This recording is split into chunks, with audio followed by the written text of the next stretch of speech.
Thank you for having me, Jeff. As in my meetings with the health ministry officials, we've been advocating for a while that once the variant is already in Israel, which it clearly has been for some time, there's no reason to ban people from traveling from Israel to the red countries or from red countries to Israel. We should just get rid of the red countries. We've already reached a point where in Israel it's 10,000 cases per day, 5% testing positive, and they've been listening to those calls. They have pointed out that they've noticed from among the people coming to Israel from countries they labeled as red, 10% are testing positive when they arrive, and that's why they've been slow to roll back the red countries. But we reached a point right now where already we have most of the countries going to what they call orange, and by next week already, countries like the United States and the United Kingdom will be removed from the red list, which will enable Israelis to freely travel to pretty much any country in the world, and will enable anyone who Israel views as vaccinated to be able to enter Israel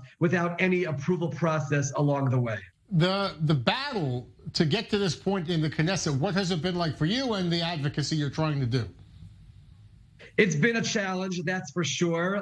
We, as an organization that represents new immigrants to Israel, their families, and global Jewry, have been presenting to the authorities the suffering, and I have no other word to use, that's been caused by family separation, by missing major celebrations or even tragedies, and the hoops of bureaucracy that people have to go through to be able to get to those occasions. I have to mention a member of Knesset, Gilad Kariv, who's the chairman of the Law and Constitution Committee, has been a tremendous advocate, and that committee in general has been a tremendous tool for us to make progress on these issues. And for the most part, even during this difficult time, through battles, we have been able to at least enable families to be together for those significant events. And they've also been the driving factor to help us roll back the red country list at this time. All right, thank you. Important work that's going on now regarding this red travel ban situation.